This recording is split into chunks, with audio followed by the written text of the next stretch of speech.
Hey guys, God bless. Welcome back to Twist and Shout.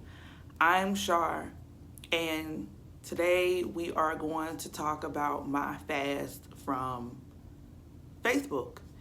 Now, initially, the fast was supposed to be for all social medias, which technically I did because I don't really do Twitter like that anymore anyway. That was like my college days. And Instagram was simply in reference to YouTube. I try to combine the two because I do want that to grow or to help each other grow, because I plan on making some changes as far as my career move, or what I plan on doing in the future. But Facebook was the problem, and Facebook was eliminated for 30 plus days, and I would like to share my experience. Now, disclaimer, I'm no therapist, psychology, no expert in human behavior. The only thing I can provide you that may be of credit is the fact that I did study, or I have a degree rather, in criminal justice. We took a great number of classes dealing with social services and that type of matter. And I also was volunteering at a social services locally for almost 2 years. So I have a little bit of experience, but I'm not going to wave that flag, I'm just saying, hey, all right, I'm no expert. I'm not. But let me talk about my experience. This is my thoughts, my opinions, because I know a lot of people have so much to say and they are biased in reference to social media, and I was too. My whole thing was, it's not what it is, it's how you use it. Now, I'm not going to say that that's completely thrown under the bus right now, but I know personally from myself and my experience that it takes 21 days to make or break a habit. That has been scientifically proven. I took 30 plus days because I want to make sure that this was nipped in the bud. Now, just like alcoholics or those who are on drugs, sometimes 21 days is enough. You have to go up a notch. That's okay. But the whole point is detoxing. That's what I was considering myself doing, was detoxing away from Facebook, meaning that I went cold turkey, no logins, no looking, no posting, no nothing, not even from nobody else's phone. I was committed because, one, I ran into an issue where someone was putting subliminal posts in reference to what I post, and my thing was, I'm going to help myself help you, because I'm more of a blunt person and my husband's more of a beat around the bush person. So his answer was, just unfollow her and that way you don't see her post. And my answer was, how about I just ask her what the problem is? And I feel like that would kind of eliminate and resolve some things, but he felt like it wouldn't if their intent was to just be a bully. And because you know how that goes. Do you have a problem with me? No, why would you say that? And then you end up finding out anyway that they actually did have a problem. Like his thing is to avoid all the drama, which I kind of get. But like I said, I just want to be so blunt and get it out of the way. But anyway, not only that, but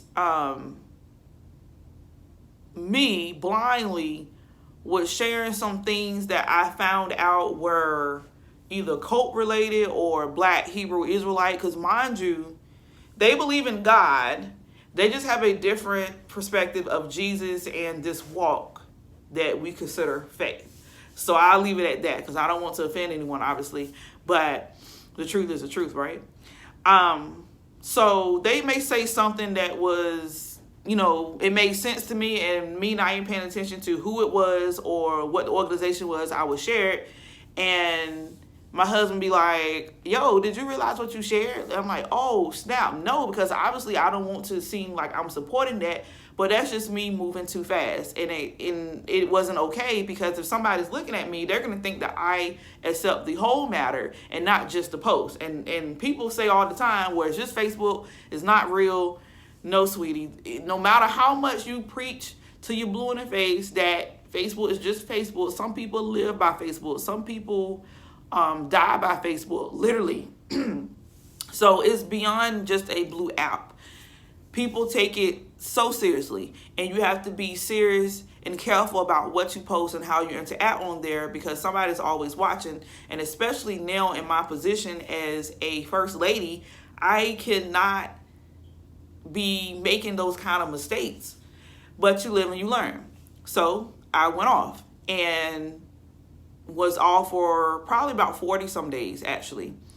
And I was going to continue, but I had to do the test. Like, okay, let me log in and see how I respond, how I react. And my mentality was almost completely different. My whole thing was, don't share nothing.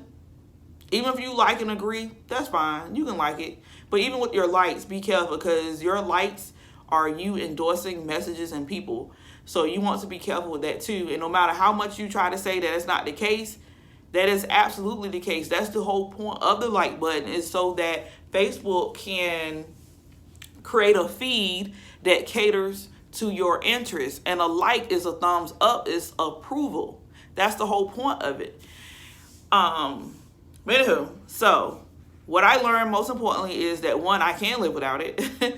Two, it is toxic, and it does wear and tear on your emotions, because I can assure you that I was much happier not logging in every day and trying to figure out who posts what, or what was going on, or what did I miss. Third, I was able to spend more quality time with God and have a clear mind and a clear heart, and I was able to think better.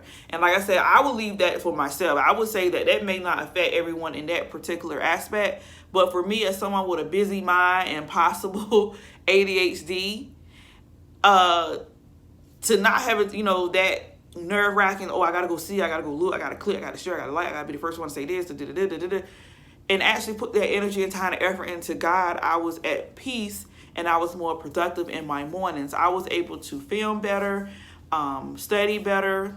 Y'all, I got 60 plus videos that are preloaded.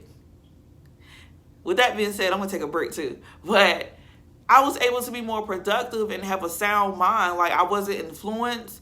I wasn't being toxic as much, because I feel like we all gonna be toxic at some point. Like, that's just we're in this flesh. But I was able to get so much done just by putting the phone away. And some people say, okay, it's not even Facebook's fault. I hear that a certain extent, but for me, here's what an addiction is. Someone who has to or cannot go without a certain thing, person, matter, whatever you call it, on a single day. And newsflash, reality check for me, if I felt like I had to stay logged in, or I have to check in every day, then you can't do without it. You have mentally been conditioned to living off of this or depending on this. That's the truth. That's the reality of it. And a lot of people don't want to admit that, and people get offended because they can say, like me, like I was like, hey, all I post was scriptures. But no, that's not all I was doing. I was looking at other people posts. I was agreeing, liking, hearting, sharing. I was doing a lot. But like I said, I'm speaking on my own piece, so please don't get offended. But I did what was best for me. And I feel better mentally, physically. Like I said, I was more productive and more active in doing what needs to be done as far as being healthy. I feel like I'm still continuously losing weight. And you may say, what in the world? But I'm telling you, if you refocus your mind and your energy into more positive things, you'll get more positive outcomes. That's just what it is. Reaping what you sow. If you want to, because that's the Christian way of looking at, like, what are you spending your time and what are you investing in? You do good unto the Lord, He will do good unto you. That's the truth. What else I gotta say about it? I did log in already, but I was able to log in, post good morning, God bless, a scripture or something encouragement, and get off. I'm now able still to go days without logging in. I don't have to. One of my phones still don't have the app on it, and that's on purpose. And to be honest with you, the only reason why I logged back in the first time was because someone had sent me a random act of kindness from a Christian group. And they literally sent it like when I first started to get off Facebook. And I'm like, I can't break my fast by any means necessary. And But I eventually say, you know what, I have to say thank you. I don't want to be rude or go too long. And the person was just like, she just felt led to send it to me, and she felt led to pray for me. And it's crazy because I'm like, wow, you have no idea. People have no idea what you're doing and what you're going through. And I just thank God that He's still thinking about me in the midst of that whole transition. Lastly, what everybody might want to know, okay, is this the end for social media, period? You can't really say that because I'm on YouTube. But I can say that I'm putting more emphasis into Instagram, if you guys haven't noticed. So please follow me. I will leave that information down below. And I've been having a conversation with me and my husband about, you know, what to do as far as like career-wise moving forward. YouTube started out as a habit, but now it appears that it's going to be a ministry. So I want to keep Instagram. I have Twitter, but I haven't posted anything up there. That's probably one of the least used. I used to have a Snapchat, but it was all the way wrong. So I took that off. Or I deactivated actually. But if I would have thought about it as far as like branding YouTube, I probably would have kept everything going at the same time. Because I feel like people that do that are more successful in growing their brand. But it's okay. God has me. I feel like I'm going to do another fast to see how long can I go. Like I said, the only thing is I made a post saying, hey, I'm off this for a while. And people were still commenting, you know, saying stuff to me, tagging me. And it's like, you end up looking rude. And I don't know, I can only do it so much. I can announce, hey, I'm getting off this for a while, and then the rest is up to them. But overall, I'm happy, I'm satisfied, I'm at peace of mind. I feel like I can think clear. I have less anxiety, less stress. And like I said, you don't know until you know. So my encouragement to anyone is to try it. You can start small. Go 3 days.